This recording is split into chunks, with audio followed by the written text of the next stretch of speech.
There is a waterway in the Canadian Arctic that almost nobody knows exists. Not a river, not a strait, not a passage in the way that the Northwest Passage is a passage, with its centuries of mythology and its graveyard of expeditions, and its name that carries the weight of 129 dead men, and the slow collapse of a dream that took 300 years to finally arrive. This is something different, something smaller on the map and stranger in practice, a channel that sits between two islands at the top of the world, technically navigable, theoretically useful, occasionally charted, and almost never used. And when the Canadian Coast Guard finally sent a ship into it, under controlled conditions, to understand what was actually in there, what they found was not what anyone expected. Subscribe right now if you want to understand the world at the level where things actually get interesting. Not the headline, not the summary, not the 30-second version, but the real thing, the deep thing, the version that changes how you understand geography and weather and ice, and what it means for a human institution to try to govern a place that does not particularly want to be governed. Let us go. The channel we are talking about is called Hecla Sound, and if you have never heard of it, you are in extremely good company. Most Canadians have never heard of it. Most Canadian mariners have never heard of it. Most of the people whose professional lives are devoted to Arctic navigation and sovereignty and resource management would require a moment to place it on a map. Hecla Sound sits between the Brodeur Peninsula of Baffin Island and the Borden Peninsula of Baffin Island, slicing through the northern part of one of the largest islands on Earth in a geography that is, even by the standards of the Canadian Arctic archipelago, genuinely hard to visualize until you have stared at a good map for long enough that the shapes start to make sense. And that is the first thing you need to understand about Hecla Sound, which is that the reason nobody uses it is not simply that it is remote. Everything in the Canadian Arctic archipelago is remote. The reason nobody uses it is that it sits in a kind of navigational shadow, not quite useful enough to justify the risk, not quite dangerous enough to have generated the kind of cautionary mythology that keeps mariners away from other places. Just there, in that long catalog of Arctic features that have been named and charted, and then essentially ignored, because nobody had a sufficiently compelling reason to go in.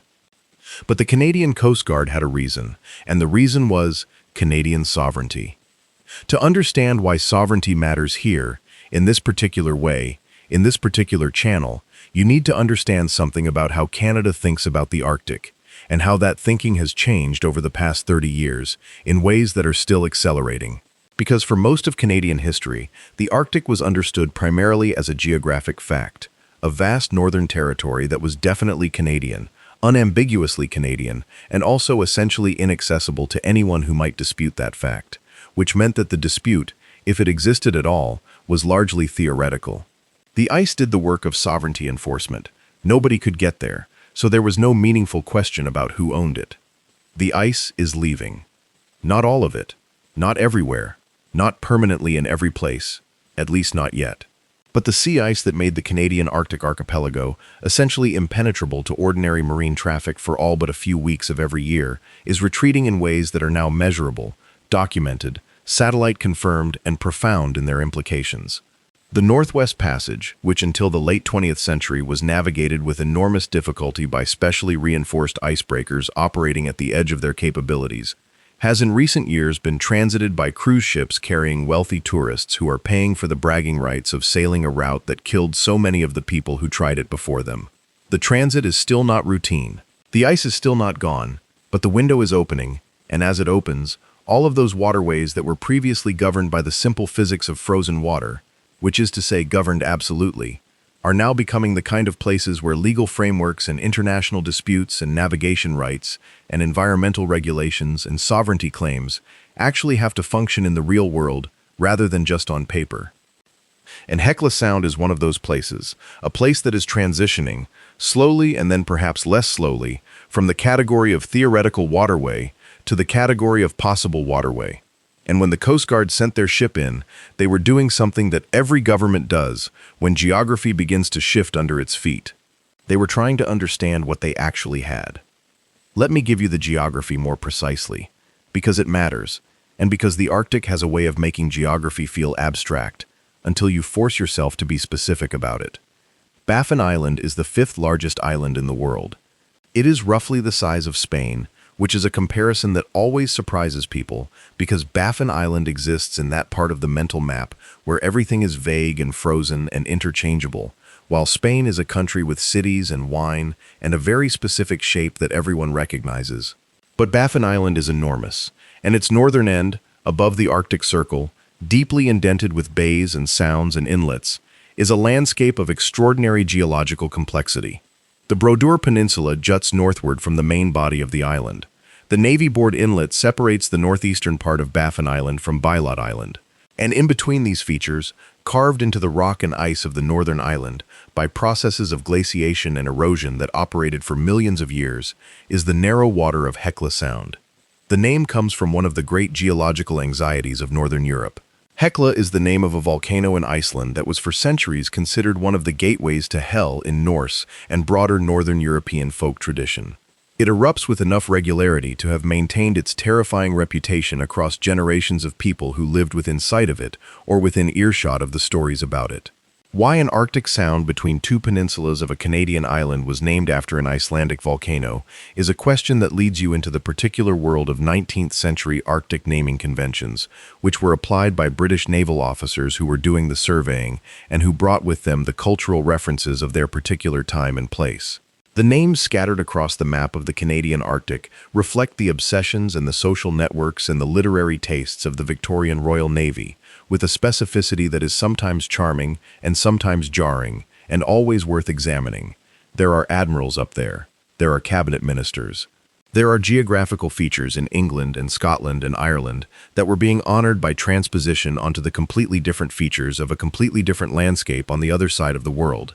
And there is, apparently, the most fearsome volcano in the northern European imagination, applied to a sound between two peninsulas in the Canadian north. The British surveyed the sound in the 19th century.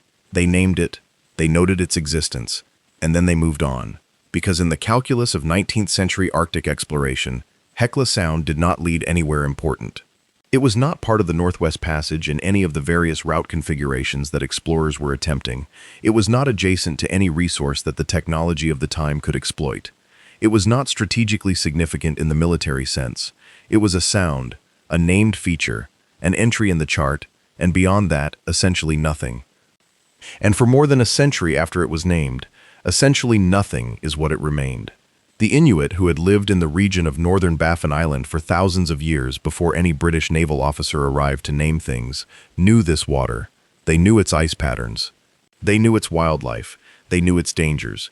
That knowledge, which is the only knowledge of this place that has real depth and real continuity, was not the kind of knowledge that made it into the navigational charts that would later determine how institutions thought about the sound.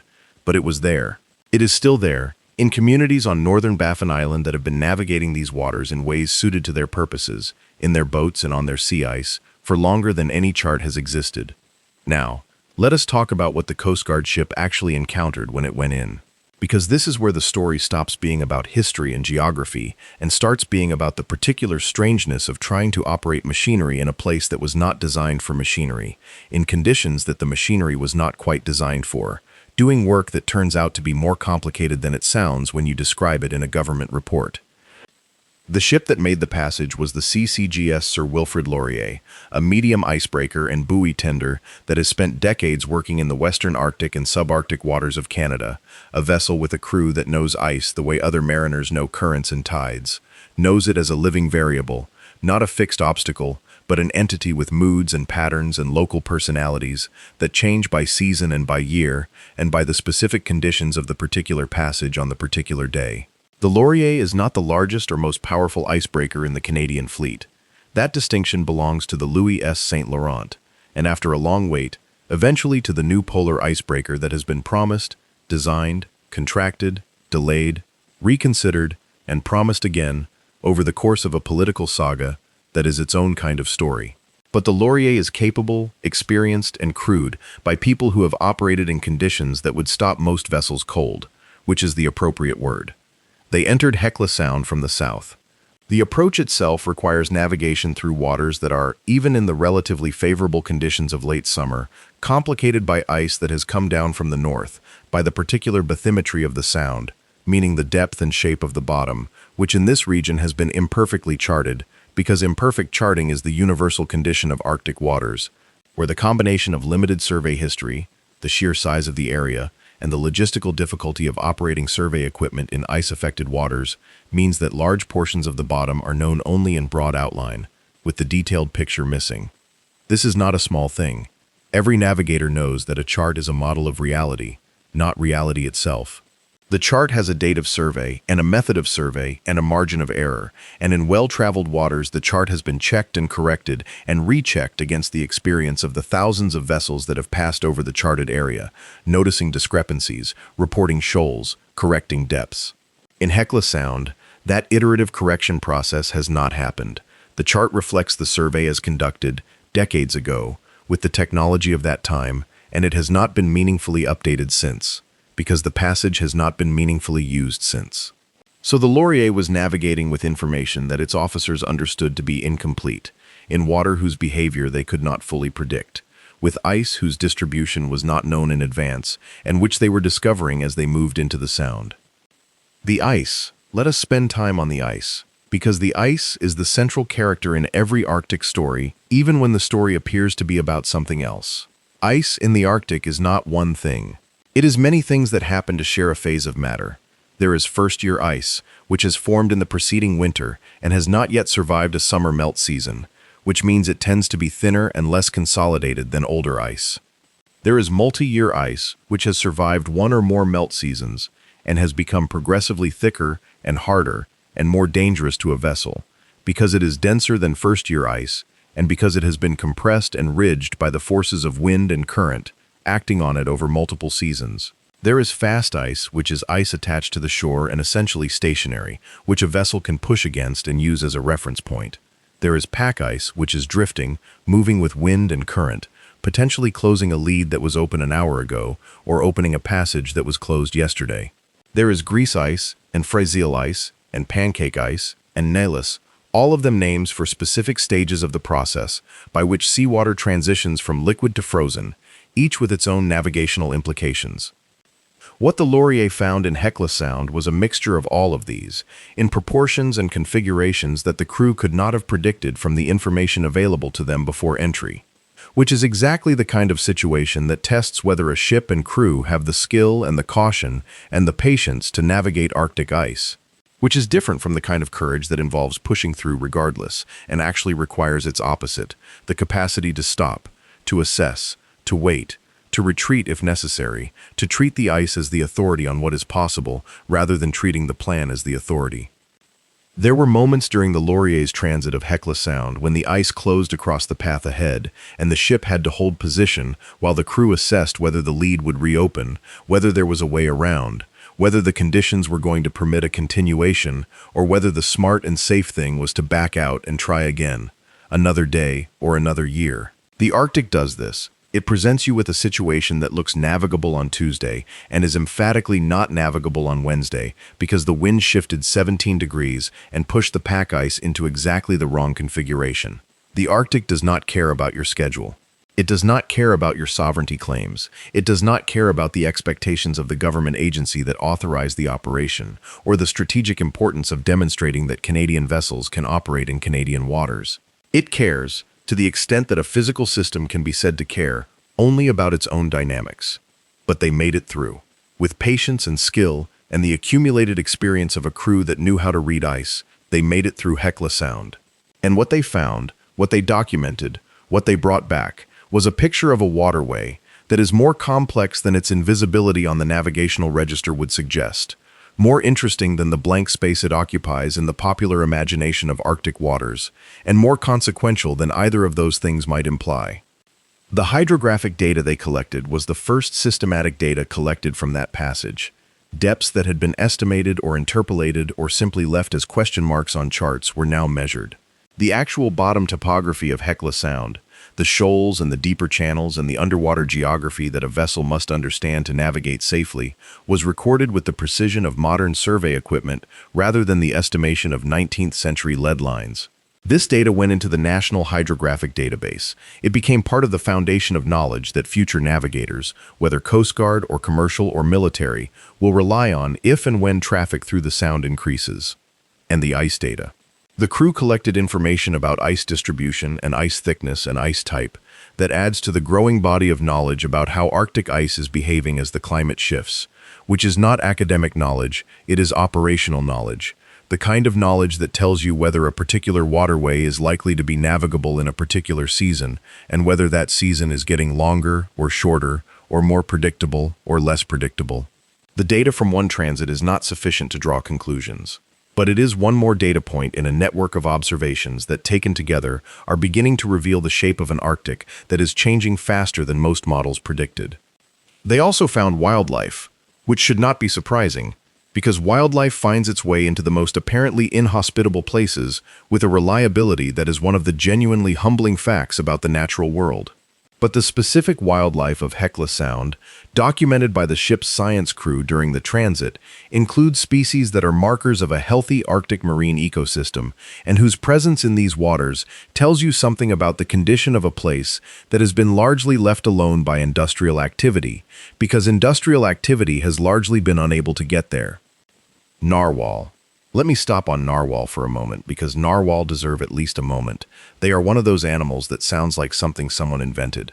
A small whale with a spiral tusk that projects from its head, sometimes reaching 3 meters in length, made of ivory, sensitive to changes in pressure and salinity and temperature in ways that the animal can apparently detect through the tusk's millions of tiny nerve endings, and for centuries the basis of the unicorn horn trade in Europe, because the tusks were brought back by Arctic traders and passed off as the horns of a legendary creature in a market that apparently did not look too carefully at the merchandise. Narwhal are real. They live in the Canadian Arctic. They winter under the ice, breathing at cracks and polynias, hunting in the dark water beneath a frozen ceiling. They are deeply adapted to a specific environment and deeply vulnerable to changes in that environment, particularly the changes in sea ice that have been altering their habitat and their hunting grounds and their migration routes in ways that researchers are still working to understand.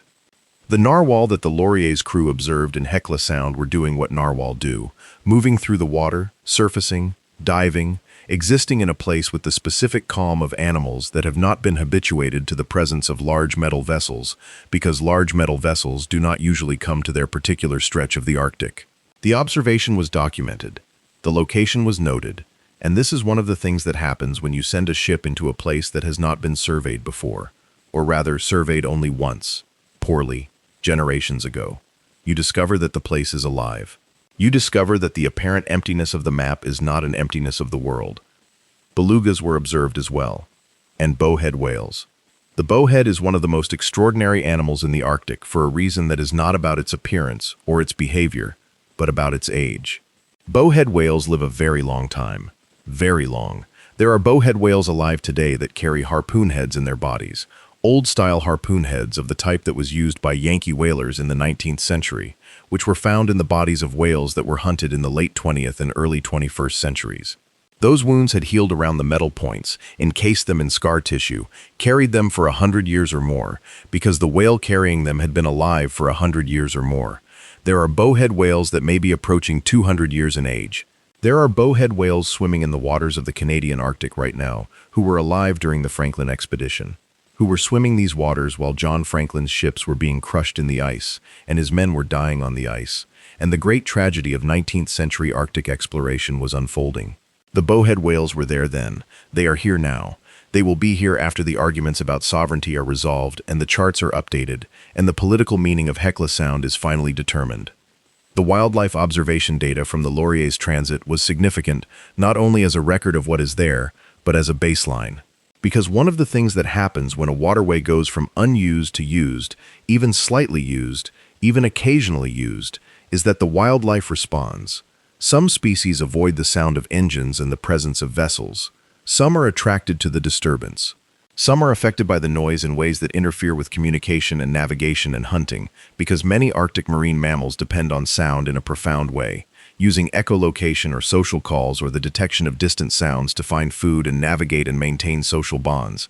And the acoustic environment of a suddenly trafficked waterway is a different acoustic environment from the acoustic environment of a quiet one. The baseline data matters. If the sound of Hecla Sound, not Hecla Sound the waterway, but the acoustic environment of the water, changes as traffic increases, the before and after comparison becomes possible only if someone measured the before. The Laurier's transit measured the before, or at least part of it, which is not nothing. Now I want to talk about sovereignty more directly, because I have been circling it and it deserves to be addressed head-on. Because the question of who governs the Canadian Arctic archipelago, and specifically the question of whether the waterways within it are internal Canadian waters or international straits subject to the right of transit passage, is one of the most interesting and unresolved questions in international maritime law, and it is a question that becomes more important every year as the ice retreats and the practical ability to navigate these waters improves. Canada's position is clear and has been stated consistently for decades. The waters of the Canadian Arctic archipelago, including the Northwest Passage and including the secondary waterways like Hecla Sound, are internal waters of Canada. This means that Canada exercises full sovereignty over them. Foreign vessels wishing to navigate these waters require Canadian permission. There is no right of innocent passage, no right of transit passage, no claim that these are international straits subject to the provisions of the United Nations Convention on the Law of the Sea that would allow foreign ships to move through them without Canadian consent. The United States disagrees. The United States has stated, consistently and also over many decades, that the Northwest Passage constitutes an international strait, meaning a waterway used for international navigation between two parts of the high seas, and that foreign vessels therefore have the right of transit passage under international maritime law.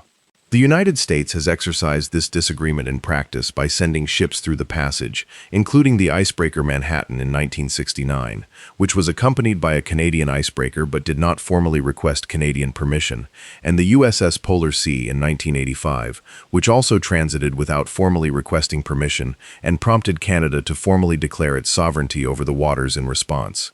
The two countries have agreed to disagree. They have a formal agreement to notify each other of transits. They have not resolved the underlying legal question. The European Union has its own position, broadly aligned with the American one. Russia has interests in the Arctic that are shaped by its own experience of Arctic sovereignty disputes, and while it is not a claimant in the Canadian archipelago, its approach to its own northern waters is instructive about how great powers think about Arctic governance. China has declared itself a near-Arctic nation, a designation that has no geographical basis but considerable political ambition behind it, and it has been investing in Arctic research and Arctic shipping routes and Arctic influence in ways that make every country with Arctic coastline pay attention. Into this complex field of competing legal positions and strategic interests, the retreat of the ice is dropping the practical possibility of navigation, which changes everything. Because a legal dispute about a waterway that is impassable is different from a legal dispute about a waterway that is navigable, even occasionally, even with difficulty.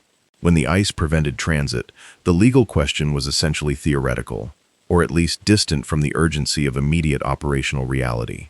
As the ice retreats, the question moves from the theoretical to the operational. And the Canadian Coast Guard's transit of Hecla Sound is part of how Canada responds to that shift, by being there, by documenting, by establishing the record of presence and the record of knowledge, by making the claim concrete through the physical act of navigation. There is a principle in international law about effective occupation, the idea that a sovereignty claim is strengthened by the actual exercise of sovereign authority, not just the assertion of it on paper. In the context of the Arctic, effective occupation takes forms that are specific to the environment.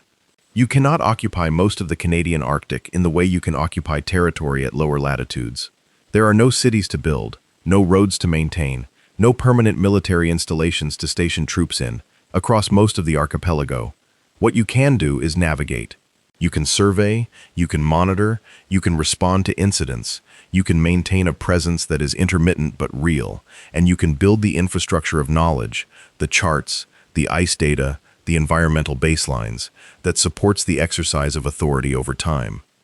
The Laurier's transit of Hecla Sound was an act of effective occupation. It was Canada saying, with a ship rather than with words, "We know what is in here. We have been here, we have measured it, this is ours, and we are attending to it." Let me now go further into what the crew actually encountered, beyond the ice and the wildlife, because the human story of the transit is worth telling in more detail than it usually receives. Because there is a specific kind of experience that comes from operating in a place that has almost never been operated in, and that experience is not quite like anything else in maritime service.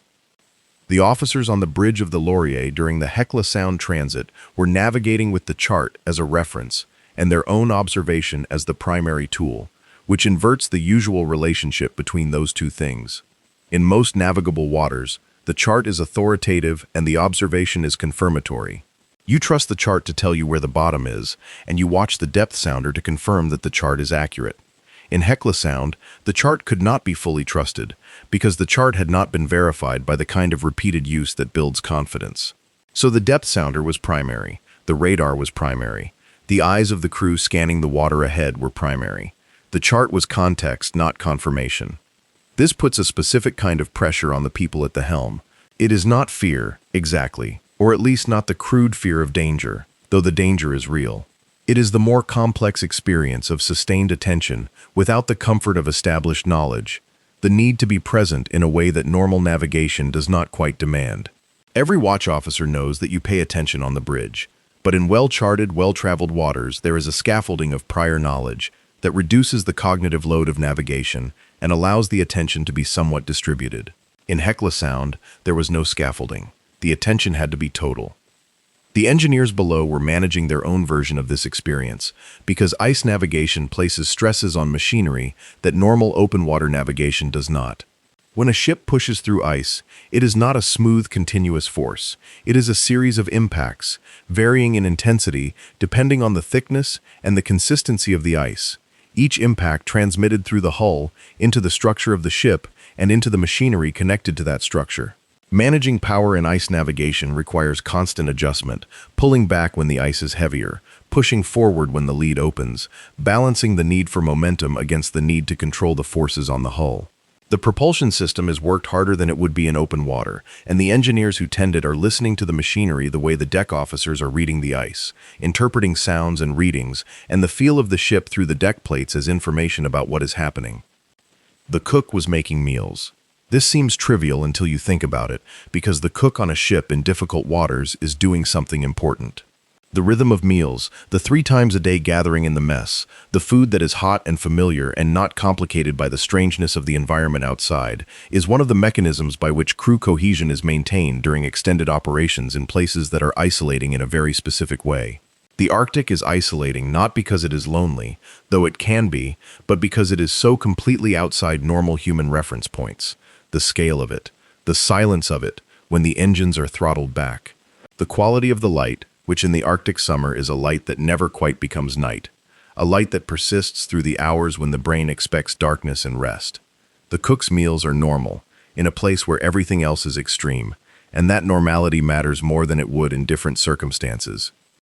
The science crew on board were busy in a different way, conducting observations and collecting samples and operating equipment in the specific productive frenzy that scientists enter when they are finally in the field after months of preparation. The opportunity to collect hydrographic data in an unsurveyed passage is rare and valuable and time-limited. The ice could close the passage at any time. The weather could deteriorate. The captain could decide that conditions required retreat. Every hour of access to the sound was an hour in which data could be collected that would not otherwise exist, and the science crew used every hour. Water samples were collected at various depths to measure temperature, salinity, and the concentrations of dissolved oxygen and nutrients that tell you about the productivity and the circulation patterns of the water body. Sediment cores were attempted at locations where the depth and the bottom type permitted it. Acoustic surveys mapped the seafloor in swaths on either side of the ship's track. Bird observations were made by people posted on deck with binoculars and notebooks, counting and identifying the seabirds that use Hecla Sound as part of their own patterns of movement through the Arctic. The birds. Thick-billed murres, which are to the Arctic what penguins are to the Antarctic in terms of their visual dominance of the seabird community, clustered in rafts on the water ahead of the ship and dispersed as the vessel approached, their short wings beating with the frantic efficiency that has always made murres look slightly unbelievable in flight, as if the aerodynamics barely work, as if at any moment the calculation of lift versus weight is going to come out the wrong way. Northern fulmars, which are tube-nosed seabirds of the petrel family, with a habit of gliding on stiff wings at the surface of the sea, were present throughout, because fulmars follow ships the way they follow whales, opportunistically feeding on whatever the disturbance brings to the surface. Glaucous gulls, the largest gulls in the Arctic, whose pale gray and white plumage makes them look like they were assembled from the materials of the sky and the ice, cruised the ship's wake. And on the ice itself, in the places where flat floes provided platform enough for resting, Ringed seals hauled out and watched the ship pass with the particular expression of seals, which is to say an expression of maximum personal equanimity, combined with the readiness to slide into the water at the first sign that the approaching vessel was a polar bear rather than a vessel, a distinction that seals in the areas of the Arctic that have not been heavily trafficked have apparently not yet made with complete certainty. Seals that have never seen a ship look at ships differently from seals that see ships regularly. The seals of Hecla Sound in 2019, or whenever the transit occurred, were looking at a ship that was, if not unprecedented, then at least extremely unusual in their environment. The equanimity with which they appear to manage this kind of novelty is one of the more charming things about them. There is something I want to pause on here, something that the Laurier's transit of Hecla Sound illustrates that goes beyond the specific story of this specific waterway. It is about what it means to extend institutional knowledge into a space that has been outside institutional reach. Because this is a story that is playing out across the Arctic right now, in various forms, with various actors, and it is a story that matters enormously for what the Arctic is going to look like in 50 years. The Canadian Coast Guard operates under a mandate that includes safety of navigation, marine environmental response, ice-breaking support, and hydrographic survey. These are large, somewhat abstract responsibilities in the southern waters of Canada, where the infrastructure of navigation, the buoys and lights and charts and traffic management systems, is mature and dense and backed by generations of use. In the Arctic, those same responsibilities feel different, because the infrastructure is thin, the charts are incomplete, the traffic has historically been low, and the environment is extreme. The Coast Guard in the Arctic is not maintaining a system. It is building one, or at least extending one, into spaces that the system has not previously reached. Hecla Sound was outside the system. The transit brought it partially into the system. The hydrographic data collected during the transit will eventually result in updated charts. The wildlife and environmental data will contribute to the ecological understanding of the area. The simple fact of a successful transit demonstrates that the passage is navigable under certain conditions, which adds it to the operational knowledge of the institution. None of this resolves the big questions about sovereignty, about climate, about the future of Arctic governance. But it adds one more piece of verified knowledge to the foundation on which any future management of the area will have to be built. And here is the part that I think matters most, that I want you to hold on to as we get into the deeper implications of this story. The knowledge of how to be in Hecla Sound, the practical, operational, physical knowledge of what the ice does and where the shoals are and how the current runs and what the weather can throw at you, that knowledge does not come from reports and charts and satellite images alone. It comes from people going there. It comes from the accumulated experience of people who stood on the bridge of a ship in a waterway that had almost never been navigated and paid total attention and learned things that cannot be learned any other way. The Canadian Coast Guard has that knowledge now, in a way it did not have it before. It is a modest and specific knowledge, but it is real. There are Inuit hunters on northern Baffin Island who have a knowledge of this water that is older and in many ways deeper than anything the Laurier's transit produced. Their knowledge is not in a database, it is not in a chart. It is in the memory of a community that has been moving through this landscape for thousands of years, not on icebreakers, but on sea ice, not with depth sounders, but with the knowledge of where the ice is safe and where it is not, where the animals gather and where the currents run, the knowledge that comes from a relationship with a place that has been developing without interruption for longer than most institutions have existed. That knowledge has rarely been incorporated into the official frameworks of Arctic management with the seriousness it deserves. The overlap between what the Laurier found and what Inuit hunters already knew was not a topic that received the attention it merited in the aftermath of the transit. That is a gap in the process. It is a gap that is not unique to this transit or this waterway, but is systematic, a structural tendency in how government institutions approach territory that is officially uninhabited, but is in practice deeply known by communities that do not always show up in official narratives. The Inuit Circumpolar Council, the international organization that represents approximately 180,000 Inuit people living in Canada, Alaska, Greenland, and Russia, has been arguing for decades that Inuit knowledge, Inuit Kaujimajatukonget, meaning the long-accumulated knowledge of the Arctic derived from continuous habitation and relationship with the environment, must be incorporated into Arctic governance frameworks alongside and with equal standing to the scientific and technical knowledge that institutions like the Coast Guard produce. The argument is not that one kind of knowledge is better than the other. It is that they are different and both necessary. The Coast Guard can tell you the depth at a specific point in Hecla Sound on a specific day. An Inuit hunter can tell you how the ice in Hecla Sound typically behaves in March versus May, what the signs are that a particular stretch of ice is becoming unsafe, where the narwhal are most likely to be found and why, how the weather patterns that move through the region in late summer differ from the ones in early summer, and what those differences mean for safe travel. These are not the same knowledge, and they are not in competition. They are complementary, and the governance of a place like Hecla Sound as traffic increases and the stakes rise will require both. Whether the institutional structures of Arctic management are actually going to make that combination happen is a different question, and one that the history of Indigenous knowledge in Canadian resource management does not give a great deal of grounds for optimism about. But the necessity of it is clear. Let me take you back to the ship, back to the specific experience of the Laurier making its way through the Sound, because I want to give you one more scene from that transit, one that I think captures something essential about what it means to operate in the Arctic as the environment changes.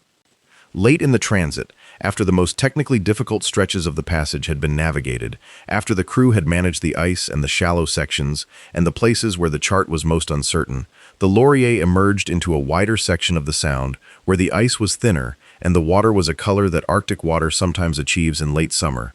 When the angle of the light and the depth of the water and the presence of suspended particulate from glacial melt combine to produce something that is not quite gray, and not quite blue, and not quite green, but is somehow all of those things, and the word for it does not exist in English.